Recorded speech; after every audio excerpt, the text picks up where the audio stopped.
Guys, welcome back to Bros and Badges. We are on the road to victory, the road to the championship. What am I talking about? We are talking all about Pokemon Champions. We have been playing it for a bit. We're having a bunch of fun with the game, but the time is now or never. Bros and Badges, gotta collect them all. It really is now or never to become a VGC player. And what do I mean by that? Well, guys, the barrier for entry is lower than it has ever been. Joe, what can you tell us about this? Why are we talking about this? What do we mean by now or never becoming a VGC player? What are your thoughts on this? Yeah, I think for Pokemon in general, it's been a very interesting landscape for the games, right? Because on one side, you have the people who just enjoy playing the games casually, love the world, love the story, all that stuff. On the other side of it, you have the people who really dive deep into the gameplay, love learning how the formats work, love making the new metas and planning around these cool team gimmicks, right?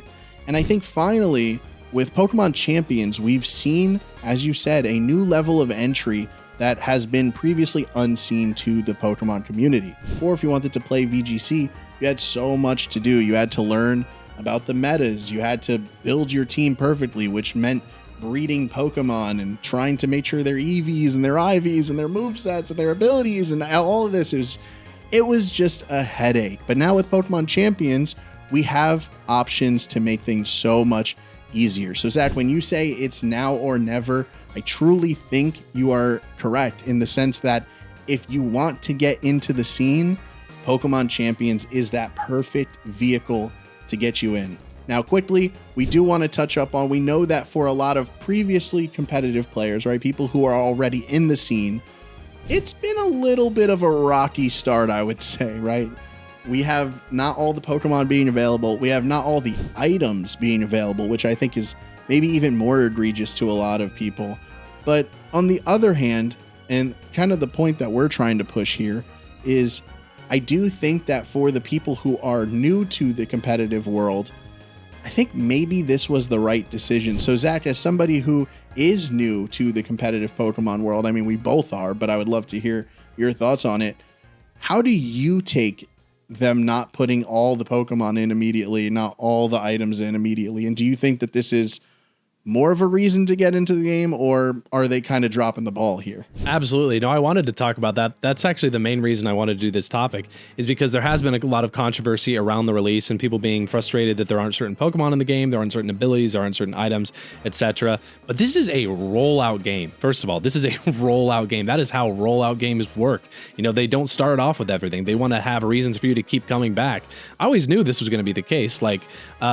Yes, it's frustrating what some of the items are they chose to put in the game. We've talked about this before, and which items they didn't put in the game, which abilities are in there, which ones aren't, etc. Which Pokemon they chose to use. Sure, you can get frustrated about all that. I understand. But just from the basis of a rollout game, it makes perfect sense why they've done it this way. And they really do want to bring in new players. So yes, if you are a returning Pokemon VGC player, this is going to frustrate you, absolutely, because you're used to certain builds, certain meta that you're now not getting to use. But this is exactly really what they needed for like an entry-level Pokemon VGC player coming in. The less items, the less Pokemon makes it more accessible for anybody. Like you and I are people who haven't had as much background in VGC. We played like a little bit here and there. Like we've been Pokemon fans all our lives. So yes, we're used to a little bit of the VGC mechanics. But like this is the exact time and place and way for new players to get involved. You have less items to worry about. And with every single item that comes into the game and every single Pokemon that comes into the game, every single move, that is a new strategy. That is something else you have to figure out in competitive online battles. And that is a lot to take in. It's honestly, it's too much. Because they've been growing this VGC for so many years, there's almost just too much to know, too much to do. So like it has become this very inaccessible thing for new players. But I think Champions is the perfect way to allow people to gradually get acquainted with it. They have cool tutorials in the game. They have like a much better structure for building out your stats. They don't call them EVs anymore, but that's essentially what they are. You're increasing your Pokemon's attack, defense, HP, etc. You're building the perfect Pokemon, and they've made that easier than ever. All of the systems and the way they've done it is just to attract new players. Yeah, it's gonna suck a little bit, and for a time, maybe for like returning VGC players, but for anybody new or remotely even just intermediate to the game, this is the way to do it. And I think, yeah, it really is now or never. Like this is the time to get into VGC. If you've been on the fence, if you're like, I'm just not sure if I could be a competitive player, if you've even thought about it at all, now is the time. It is really the time to dive in. But yeah, Joe, I mean, seriously, what do you think about all that? Like, do you think as a newer player, what has your experience been like so far? Yeah, well, you know, it's really funny. I think if I had to kind of give someone an idea of why this game is so perfect, imagine like you're someone who loves watching sports your whole life, right? But you understand that like what it takes to be an athlete is you have to train every day and you just can't possibly do that. So you just enjoy the sport for what it is. Maybe you play it on the side, you know, not competitively, but maybe more casually, right? I think competitive Pokemon, as funny as it seems, really was like that. Is, you know, I remember back in the early days, especially, you know, around the time X and Y was coming out, I would watch all these like streamers and all these YouTubers play competitive battles, road to rank, like making teams and like just trying to see how good they are. But the problem is I didn't have the time to breed these Pokemon. I didn't have the time to, and this is before Pokemon rentals, like all that stuff. Like even Scarlet and Violet introduced a lot of stuff that made it easier, kind of easier to play, right?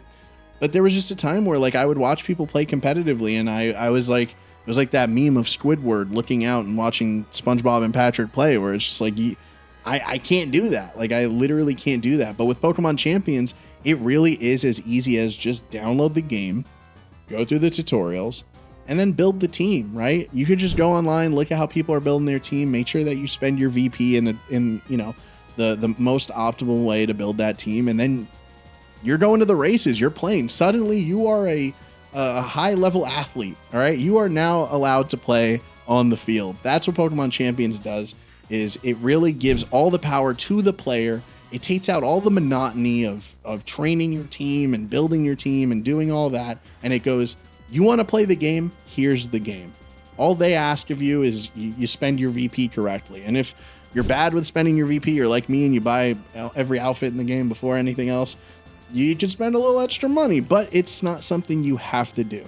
So ultimately, I think this is the perfect time to start. And Zach, as you said, it's only going to get harder from here, right? Not to make it sound all doom and gloom, but come 10 seasons down the road, it's not only going to be 180 Pokemon. We're going to have way more, and you're going to have to jump into a way more confusing battlefield, right? So if this is something that you're interested in, is if competitive Pokemon was something that you always wanted to try, just try it. Trust us, it's not as predatory as people are making it out to seem. Yeah, the game has its flaws, but in a year's time, who knows where it's going to be. I do genuinely think they're going to support this game more than they have supported pretty much any other game in the past, which is kind of sad, but you know, it is what it is. So ultimately, if this is something you want to do, jump in now. Otherwise, you're going to miss out, man. You're going to miss out. Also, the game is incredibly kind to free-to-play players. We've been playing it completely free ourselves. We've had a great time so far. But guys, that's what we're going to wrap up for today. Like we said, this is it. But yeah, guys, we will see you on the next video. Bros and badges, we out of here. We out of here.